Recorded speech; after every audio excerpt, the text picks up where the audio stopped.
Why wait to see if you'll get something you like this Valentine's Day when you can go to BlueNile.com and find something you'll love? Whether you're looking to treat yourself to a little winter sparkle or show a galentine how much you appreciate them, Blue Nile offers a wide selection of high-quality designs, expert guidance, and free 30-day returns for the ultimate peace of mind. You can even design your own jewelry. Right now, save up to 50% at BlueNile.com. That's BlueNile.com.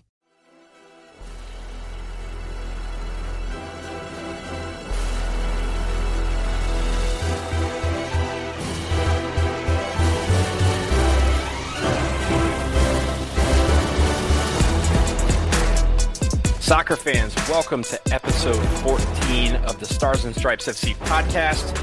Hope all of you out there are able to enjoy the weekend, which was a big one that started with the commemoration of Juneteenth and ended with Father's Day. To all of the dads out there, I hope you enjoyed the day, especially my dad, who I was able to FaceTime with for a bit yesterday. Love you, Dad, and hopefully you enjoyed your day along with everyone else. This episode is action-packed today. We are recording this on Monday, June 22nd, and we have a lot to cover. There was news out of the NWSL just right as I was about to record that the Orlando Pride has withdrawn from the Challenge Cup taking place this coming weekend. We will have Stephanie Yang back on the show later to discuss all of that. But first, we begin with a special interview. Last Friday, the Black Players Coalition of MLS was introduced to the world, and I was lucky to be able to get in contact with Justin Morrow, who is a defender for Toronto FC and also the men's national team, and Jeremy Ebobisse, who plays for the Portland Timbers and also is in the United States men's national team player pool. They are both two of the guys that are heading up this effort, and I was lucky to be able to speak with them on the Black Players Coalition of MLS, what they are intending to figure out as we move forward, how they plan to tackle racial inequality, both in soccer and here in the United States and Canada. So right now, here is an interview that I recorded just a few minutes ago with Justin Morrow and Jeremy Ebobisse.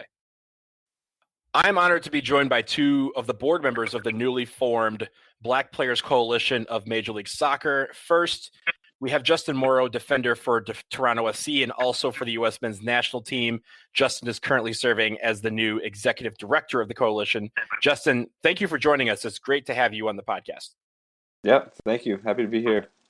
And also joining us is Jeremy Ebobisse, forward for the Portland Timbers, and has also represented for the men's national team. Jeremy, appreciate you being here as well. Yeah, thanks for having me. Always good to connect with Blue Devils. Always. Gentlemen, you both are a member, or at least the founding members of the Black Players Coalition of MLS, which you just announced to the world last Friday on Juneteenth. Justin, I want to begin with you. Take us through the thought process of creating this coalition and how you guys were able to form it so quickly. Yeah, unfortunately, it came on the back of the death of another black man at the hands of a white police officer. You know, that was, to be honest, I think all of us can be honest and say that was the moment that galvanized us. And so days after that, if not hours, we were able to get a significant number of guys together talking about the same things. You know, do we feel supported by Major League Soccer?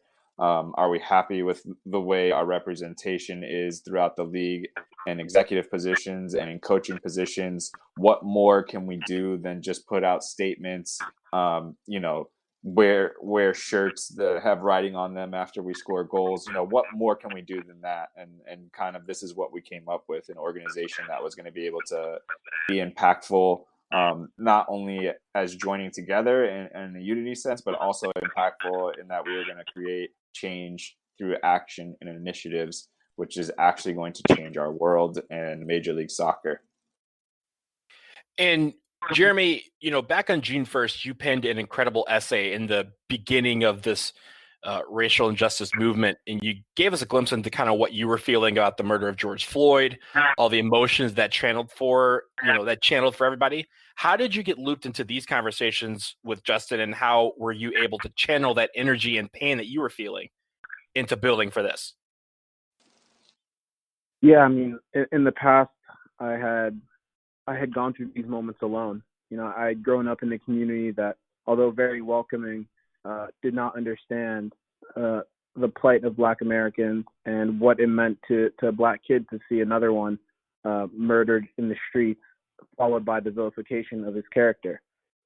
So I was grateful to Justin and the rest of the guys for including me in the group, because it showed me that there was a community of guys who felt the same way. And although I always knew that, to see and to bounce ideas off each other, to see how that pain and grief led ultimately to motivation to change in a sustainable sense, that's how I decided to carry my energy. How could I add to that group? And ultimately, as Justin mentioned, I mean, we're trying to influence institutions from the outside and from within, in order for the next generation to have a little bit less to deal with as far as systemic racism. And it's a long process, but this one goes beyond the symbolic gesture, the pictures that we've seen from all the clubs, which, it's great to see the solidarity, but also what's the next step? And we didn't want to just be caught up in a symbolic image. We wanted to be powerful in our intent. Yeah, and as you guys have built this cause, I believe in the press conference last week, you mentioned that you had as many over 70 players involved in this. As this grew, I'm sure that those brainstorming sessions touched on a litany of issues, right? How did you guys start to narrow everything down into a mission statement that you could all present and get behind? Yeah, I think it comes with the leadership of the guys who took ownership of the group. We were really collaborative, and ultimately we know that although we might have slightly different ideas on how to get what we want across, we're working towards the same goal, which is fighting systemic racism in sports and in our community. So ultimately, when we work through aspects of developing our statements or our pathway to change, we delegate. And then we collaborate on how to refine the message so that everyone's on board, everyone believes in it, and ultimately it's one that also does the issues justice, one that we feel confident will force other people to really look internally at the structure that has prevented Black people from having a voice and ultimately power as well within those institutions. Justin, bringing you back in, the mission that you guys laid out that Jeremy just described is very clear. You guys presented it in your statement on Friday. And there's a lot that you guys hope to accomplish in the long term. But in the short term, are there things that you hope Major League Soccer or even just this, the system that is based on, are there things that you hope to address immediately to start that path towards progress? Yeah, I mean, to what Jeremy was saying, our leadership group, each of us brings something special to the group and something unique and specific. And so it's a very collaborative process in that sense when we're coming towards a decision. But the things that we needed to change were evident. And I think they were all smacking us right in the face when we decided, okay, what are the things that we can actually change? You talk about changing the representation and the Black representation in the Players Association or at Major League Soccer, whether it be at the coaching level or at executive level. Those things are things that stick out. You talk about developing the game in Black communities, where a lot of these MLS clubs are built on. A lot of these stadiums are in Black communities, and so that was another thing that stuck out to us. And us banking on our experiences growing up as Black men in the United States, our experiences with youth soccer and how we would change that. And so that was another thing that we focused on.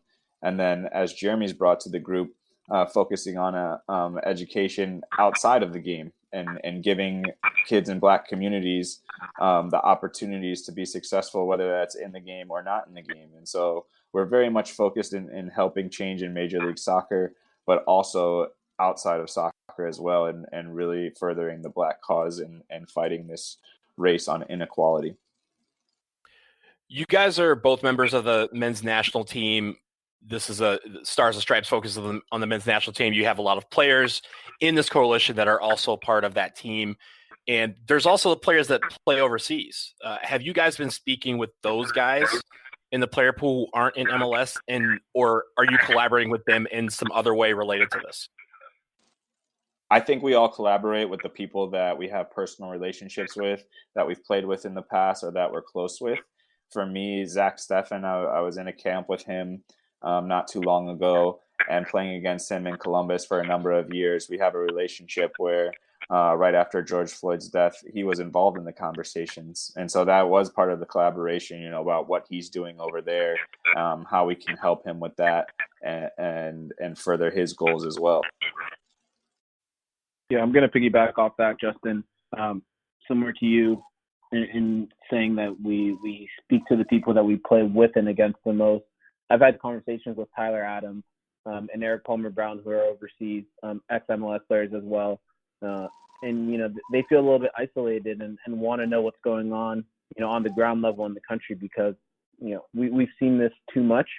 But now that they're removed from the country, they want to make sure that they're still in it, still in the fight. And the more they see us putting together a cohesive unit and platform, the more the question will be in the future of, what kind of a role can they do to help either highlight our cause overseas, or just help us internally. These are passionate Americans who want change for their communities as well. So it's a long process, and hopefully we can put some creative and thoughtful minds together in the future. Jeremy, I'm glad you mentioned the passion. It leads right into my next question. I recall from your essay, reading it, you wrote this portion that I thought really stuck out. I hope the passion is real and that my Black brothers and sisters can take solace in the fact that we have new people to welcome in the fight, people that will learn, listen, and mobilize. As you guys mobilize, how has that been received by your fellow non-Black teammates and competitors alike? And how do you plan to bring them into this fight? I think there was a lot of positive. There's a positive reception. Whether we're talking about the media, whether we're talking about personal friends off the field, or teammates in the locker room, and they are going through a process of learning right now, which pleases me very much. But ultimately, they'll want to do something with that knowledge, and we'll have to find a way to incorporate them to some degree, because this is a problem for all Americans.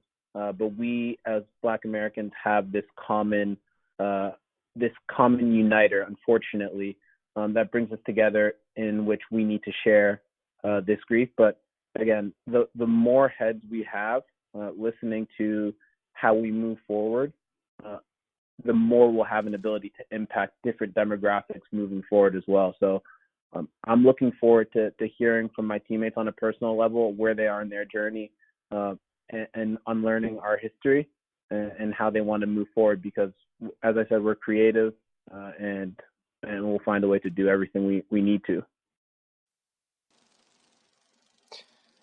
Yeah, I think you hit the nail on the head. Our coalition has some really good initiatives in the works. We've come together quickly, and it's full of a group of really strong-willed men. But we know that we're not going to be able to make the change on our own. And so we are looking for ways to incorporate the full player pool of Major League Soccer, because we know that we're going to need all of them to make a change. And I think those things will come in the future. Justin, in the midst of all of this, you guys are balancing a lot. We're in the middle of a pandemic still, and you guys are also preparing to play in the MLS's back tournament in a couple of weeks. How difficult has it been to manage all of this? And related to that, we're speaking as we learn about the NWSL finding out that the Orlando Pride has pulled out of their tournament because of COVID-related cases.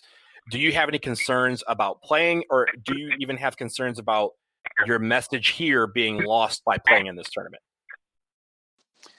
Yeah, I mean, this whole year has been absolute madness. And if you talk about how our coalition came about, you have to talk about the backdrop of being in a pandemic and the stress that comes from that, then going through return to play negotiations and the stress that comes along with that.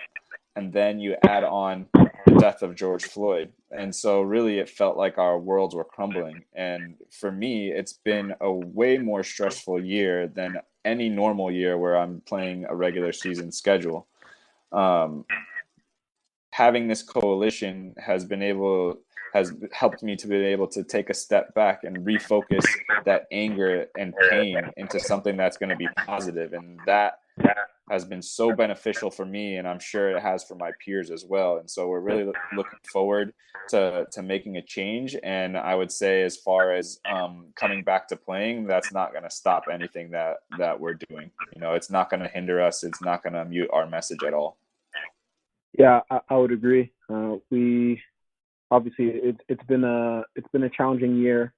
Justin talked about the negotiations and the pandemic and just the general economy closing down on us, and watching some of our favorite places and close relationships that we fostered off the field, seeing them go through such tough times, really put our struggles into perspective as well. And then the capitulation of George Floyd on top of Breonna Taylor and Ahmaud Arbery just added salt to that wound. So the opportunity to build something beautiful and frankly life-changing on the back of this tough 5 months is something that gets me going. There are going to be bumps along the road, but ultimately knowing that starting with Orlando, and we know that Orlando is going through a tough time in Florida, but starting with Orlando, we have the opportunity to make a statement, and following that, we have the opportunity to unveil some new initiatives, and that's where our energy has to be. And people will see those initiatives, and they'll want to get involved, and they'll understand that we're serious. That I think is the most important thing. That this isn't just oh, George Floyd died, Black people were angry and got together. This is we're intelligent, we're thorough, and we want to address each point of emphasis with a level of clarity and detail and metrics to measure our success. So our energy will be spent in that regard, developing our platforms and our initiatives, and Orlando will be a good opportunity to start to bring those things to life. As we've seen around the world, we've seen statements and gestures from leagues and players, players taking a knee, Black Lives Matter shirts, patches, names on jerseys. People are wondering if the league is going to respond to an issue that is very, central to, American life. Have you guys talked with the league about any statements or gestures that they can make during this upcoming tournament, or that you guys plan to take during this upcoming tournament? Yeah, we're collaborating with the league in that sense, and that's part of what this group is all about. Us having a voice in these decisions. But it needs to be so much more than that. We're happy that these other leagues around the world are donning the Black Lives Matter paraphernalia and taking a knee and recognizing what's happening across the world. But it needs to be so much more than that. And that's where we come in, to make sure this conversation continues, not just now, not just in a month, but years and years down the road, until we see the change that we want to see. Yeah, I agree with that. And Black Lives Matter has been around for years, and police brutality and lynchings and extrajudicial killings have been around for decades and centuries. So what's new? What has brought and catapulted Black Lives Matter to the forefront is what I always ask myself, and what I ask other people to check in with themselves internally as well. Because ultimately it's beautiful. I love seeing this worldwide movement, and I think that's what's going to be the catalyst for change. But I want to make sure that people also know what Black Lives Matter means, that we're not just getting ourselves desensitized to certain gestures. And I think that's where our coalition comes into play. We have the opportunity to educate based on the initiatives that we're going to unroll, so that people understand that Black Lives Matter isn't just about the last person that you saw that was killed on video. It's about the systemic racism throughout all of our institutions. And so we hope that people recognize that, and that it's clear that when we have education initiatives, when we have job initiatives, or whatever it might be, economic investment initiatives in our communities, that people understand that that's what Black Lives Matter means. That matters means Black people need to have an opportunity in this country. It's not Black people should avoid solely avoid the killing at the hands of law enforcement. It's that they need to be respected members of society, of the society that has taken for so long from so many families and has caused so much pain. And we're playing our small role in that, but hopefully with our partners that we move forward with in the future, it'll inspire others to take action on an individual and on an organizational standpoint. The last question I have for you guys, this is a fan site. You know, most people who read our site are fans of the game. They're fans of the soccer U.S. national team, men and women. And they're asking, what can we do to support your efforts? So to you guys, I'll start with you, Jeremy, and then Justin, you can wrap it up. What's the best way for us to help you achieve your goals? Yeah, I think we're young and we're coming together, and our goals are clear. We obviously want to have this great umbrella of defeating systemic racism, but we're not naive to think that we can do that alone or in the near future. But we're setting up a sustainable project that will be able to continue that fight.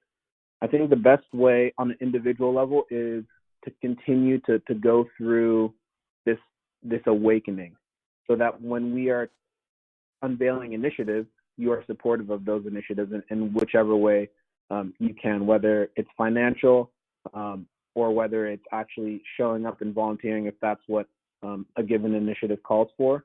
But most importantly, we want our voice to be heard. The collective unification of our group is to give ourselves a strong voice that will be heard throughout the world and the country and to different organizations. And when we put something out there, we hope that people will read it and take it to heart and process it as opposed to dismissing it. Yeah, I don't want to add too much to what Jeremy said. You know, we are a young organization, and it's going to take time to get ourselves established and put in the long-lasting initiatives that we want. So my message would be to all the supporters out there is don't lose us along the way. You know, in the time between now starting up and when we actually create these initiatives and bring them to the forefront and announce them, educate yourself and remember that we're working behind the scenes and we're putting a lot of hard work in, and that eventually we're going to need your support, like Jeremy said, whether it's financial or showing up, and don't let our message fall on deaf ears. Justin Morrow, Jeremy Ebobisse, both founding board members of the Black Player Coalition of Major League Soccer. You can find the coalition on Twitter and Instagram at BPCMLS. And they also have a great article run on perfectsoccer.com, which is Quincy Amarikwa's site, also board member.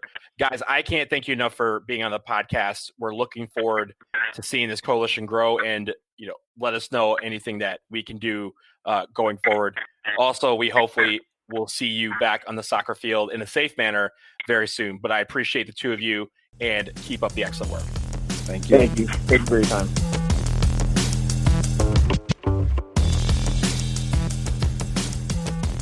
And again, my thanks to Justin Morrow and Jeremy Ebobisse for coming on to the show. They are the first players that we have had on this podcast, so I'm honored to have them on there. This is a ongoing struggle for not just Black players, but Black fans in MLS and around the world. How do we take this energy that Justin and Jeremy so eloquently described and channel it into something that will bring about real change?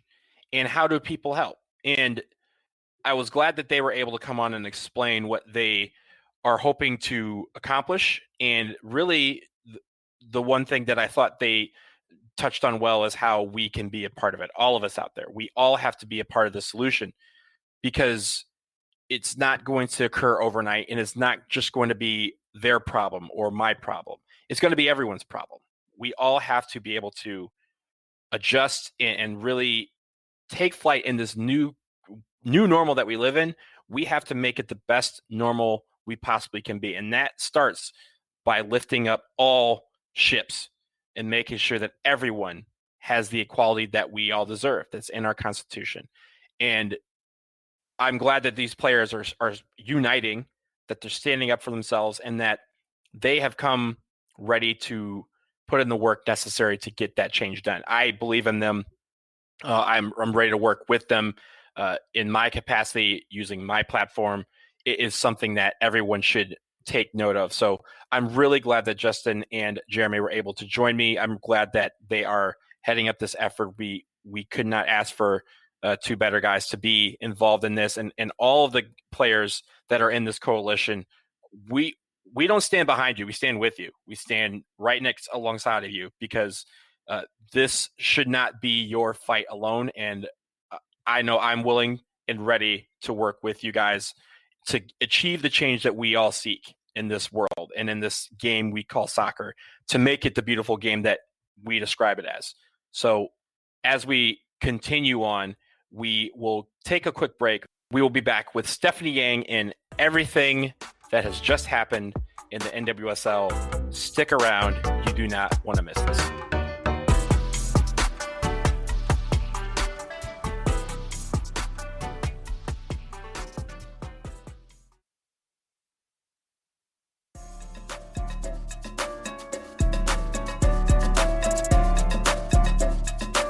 Back here on the Stars and Stripes FC podcast.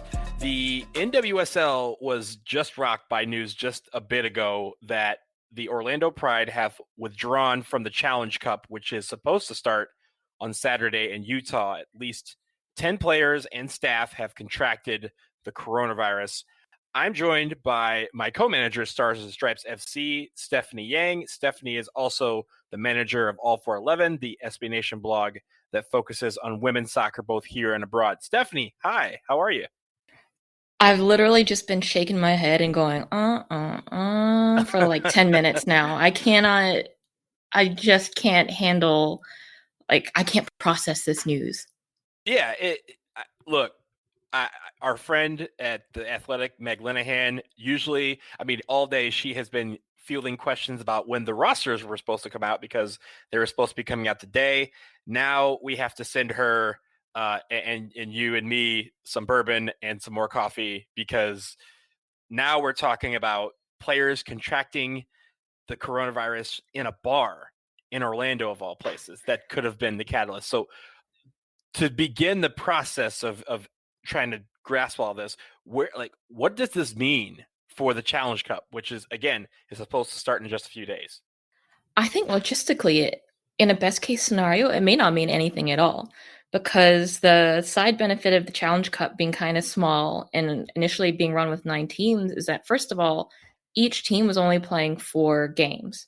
So if the Pride are out, then we've lost 4 games from the schedule, but hopefully you can just kind of shift things a little bit. Maybe some people can get a little more of a break, which would be nice in terms of injury prevention. And then 8 out of 9 teams were going to advance anyway. And poor team number 9, which, not to be a jerk, some people had suggested the Pride would have been a candidate for that anyway, was going to go out. And I'm not trying to connect if the Pride were going to go out anyway, so it's fine that they got corona. That is absolutely not it. But I'm saying from a logistical point of view, NWSL may not have to do too much hustling to patch things up. Yeah, well, I think the logistics of the schedule are one thing, but earlier this morning, the focus on this tournament was basically on the rosters and not necessarily who was going, but who wasn't. And there was speculation about some of the women's national team players that may have been opting out of this tournament. Now that this has happened, how does that change? I feel like more players are probably questioning whether or not they go through with this. So our friend who has written for Stars and Stripes, Charles Only, I thought had some really astute tweets about this, which is when this kind of stuff happens, it can feel very personal and close to you. Even though logically, for example, if you're a team training in Montana and you guys have been in really strict isolation, it actually really doesn't matter what happened in Orlando, where the state was opening up and they had very different rules around going into bars and businesses and things like that. But I can understand any player who's NWSL players tested positive. I'm an NWSL player, and Right. it's scary news, right? And so I don't blame anyone. Like, logic doesn't enter into it. If anybody has feelings about their health, I really am not going to judge them. It's their health. Yeah, and you also have this notion, right, that it's not just Orlando. It's not an isolated thing, right? We've had teams in every sport across this nation developing, having cases on those particular teams and those particular sports in their home markets. In Utah is not like Utah is this utopia where COVID doesn't exist. They have had their cases. They've seen their cases grow as well. So if I'm a player, am I sitting here saying, hey, if it can happen there, it can also happen in Utah? Or the other question is, do players think that this is something that is happening across the country and on every team, and that they really just don't know if they can go through with this? I mean, this is where communication and information is so important, right? So when they first announced the Challenge Cup, there was a lot of coverage of how the NWSL Players Association had been in pretty constant communication with the league, because the players needed to be informed about everything that was going on so that they could make an informed choice about opting in or opting out of the tournament. And I think that's what's going to happen here, where there's going to have to be a lot of honesty and transparency with, like, all right, this is how it happened in Orlando. And if it's not happening this way on your team, and these are the precautions that we're taking, and, we're going to renew whatever in Utah to like increase our rate of disinfection of facilities and where you're staying, maybe that could sway some minds. And I really think there's a lot of players out there who, pro athletes, their mentality, we've talked about it a lot. It's not quite the same as you and me, where they want to compete. And so for them, their risk balancing is not the same as ours. Where for you and I, yeah. Right. Yeah. And, when it comes to that, going out, there's obviously things that the league has done to prepare for this that will obviously be stepped up. Are we talking about more testing in the days of this? Like, they weren't quarantined in Utah before this happened. And as this tournament starts, they're all supposed to be, arriving over the next couple of days into Salt Lake City. So does that mean more testing for all the players? Does that mean that, hey, all these players are being quarantined right now? How is this working? I honestly don't know if I would deviate. Obviously, I'm not an epidemiologist, so like this is all with a grain of salt. But like we said, what happens in Orlando doesn't necessarily impact what happens in Utah or Montana or Portland or whatever. If the clubs can prove that they've had like good isolation and distancing protocols and the tests are all negative, like according to NWSL's original protocol, I'm not necessarily sure what increased testing would do. Once again, with the caveat that, like, I haven't thought this through from an epidemiologist's point of view. Right. And also, to be fair, I think I asked you like 20 minutes ago if you could talk about this. So it's not like this is all fluid news, right? So yeah. As we proceed, I mean, obviously, we're all looking forward to these players playing. And as of right now, this tournament is proceeding as scheduled. So let's talk about it, because removing Orlando from the conversation, as of right now, we still have games we played. We still have play to be excited about. What are you looking to the most from this tournament? I think if I were able to just completely stop worrying, I'm not going to be able to. But if I could, I mean, I am excited to see which teams kind of treat this as like, we got to win this tournament at all costs, and which teams are treating this like, look, we're going to treat this as a learning opportunity, but it's a tournament. And in the long run, we don't really care about a result here other than seeing tangible improvement among the players that are going to be like part of our core roster. So it'll be interesting seeing those styles clashing. I think you can maybe guess at which teams have more of a championship at all costs mindset than others. But yeah, I'm actually really excited to see if any of the young kids who got drafted get to play. Like, I'm really excited about Ciara King with Utah. I'm excited to see some of the players who got traded around, if they'll make big moves. I mean, big impacts on their team, like Midge Purse going to Sky Blue, depending on whether they force her to be a fullback or not. But, we'll see. And with this tournament, there was one thing that I was kind of wrapping my head around, is that this could be the only time we see these ladies play in 2020. I don't know if they've decided on whether this is the only chance for the NWSL to compete in 2020. But according to mixed reviews, mixed sources, this could be just a once and that's it. Or is it still possible that we could see this parlay into a truncated regular season and playoffs in the fall, like MLS is planning on doing? I think we saw Goff from the Post tweet something about this, where he was like, there's really no path towards any kind of regular season unless the stadiums can also open and they can get like fans on the ground. And I can see that happening, where it's not worth it to NWSL. Like maybe it's worth it to Bundesliga and Premier League, but NWSL doesn't have as robust a broadcast deal. Right. And so they may rely a lot more on, feet on the ground, butts in seats, stadium concessions and things like that in order to help not even turn a profit, but just break even and keep operating. So yeah, I think that's more likely. NWSL's roster rules, which they published today before all this Orlando Michigas got out, did have a schedule on it talking about when short-term contracts need to be over and when players can essentially become free agents and stuff like that, which gives us maybe a hint at how player movement might go after the season. But I don't think it really hints at any future play unless suddenly they announce a vaccine tomorrow.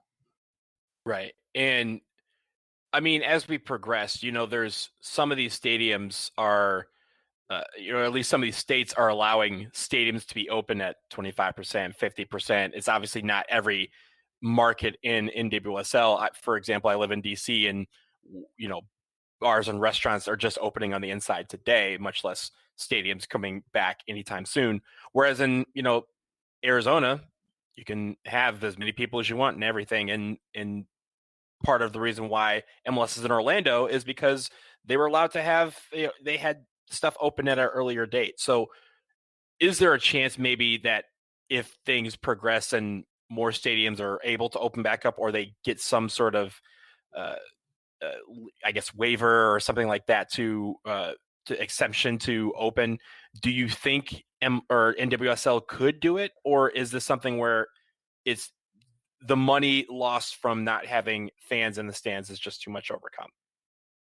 I really don't know, because we've seen like Lisa Baird, she was in the job for a hot second before she already had big name sponsors lined up. It feels like she did more in a month than any of her predecessors ever did in years. Just she's got that Rolodex, she's got the connects, she's seems to be pretty good at doing some fundraising. So it might depend, honestly, like if the rest of this tournament manages to go off as like a proof of concept and things don't get too heated in potential like venue location, because I'm assuming that you're thinking of like a single location and not teams playing in their home markets. Well, it could be both, right? Because the single location thing, I feel like we're going to be trying that right now with this tournament. So if for some reason all of these markets are able to get exemptions to open up, stadiums to play, or even, academy complexes, do you think that they would go for that? Or is it something where they're like, hey, if we can't have fans and concessions and that revenue coming in, there's no way for us to operate? Right. So I think it goes back to what I was saying about Baird. If she can get some more big deals in place and she can piggyback off of the Challenge Cup to being like, look, we pulled it off without a hitch and we had the ratings, maybe, and she kind of turns that into an even better broadcast deal, maybe they might think it was worth it, even if they only had like 20% capacity at the stadiums. I really don't know how the numbers balance out there. I will say that it depends probably on the team and the venue. Not all the teams need as many people as you think to break even per game. I do believe Sky Blue said at Red Bull Arena they needed like 4,000 people a game to break even around then, and that was obviously pre-corona, so who knows what it is. Maybe prices are different or whatever, but that can kind of give you a baseline for thinking like, okay, what is like a safe capacity, and if they hit that, then are they going to be able to like kind of slow it to an acceptable loss versus hemorrhaging cash? Okay, we've dealt a lot with the the bad and the ugly news that has come out of the NWSL in the last couple hours. I want to end on some funner news. I know you have been invested in the jersey drip that NWSL has put out over the last few weeks. What has broken your wallet the most? Which ones are the ones that you're like, yep, I had to grab that and didn't think about it? And which were the ones that you're like, I can wait before I get one of these? I'll tell you, I was super let down by the Courage's jersey. I'm normally a huge fan of like navy and gold. That's an all-time color combo. And they didn't pop. From a distance. You would never tell there's pinstripes on that dark navy jersey. And then the home is like a plain white, like no effort was made. I'm tempted by Utah, very tempted by Utah. I think they hit every check mark you need to hit on a jersey. We haven't seen a lot of style in NWSL, which is not all their fault. Some of it is due to the structure of their relationship with Nike, who's like providing their kits and things like that, and like the schedule behind what it takes to make a truly custom design. I really liked Utah's. I'm waiting still. Sky Blue still has to announce theirs. I'm waiting on the Spirit. That's Thursday. Very interested in Spirit. I will say the one jersey that I ordered instantly during this isolation period has not been an NWSL jersey. It was that Pride one that you saw that had the rainbow detail on the sleeves. It was Forward Madison. Yes. It was their Pride jersey, but it was black. That was the key. Everyone wants to make rainbow on white, but rainbow pops more on black. So... No, that was good. I ended up getting the Richmond Kickers one, which is also a black jersey with a rainbow design that was on it. And I agree with you. The black jersey, especially this month and the times we live in, a nice black jersey with the rainbow just hit a lot different. And so, no, that's good. I want to see where your head was at with regards to the NWSL jerseys. And I think we're on the same page.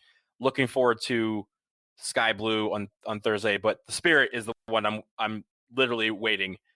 So Washington Spirit, these American human dollars are waiting for you in your jersey on Thursday. But if it's good, that Lavelle jersey is sliding right into my inbox. That's it. Oh yeah. It won't be an effort for me. And I've bought it quite a bit over this quarantine. So maybe my wallet is the only person who really wants me to go back outside. But Stephanie, appreciate you coming back on the podcast.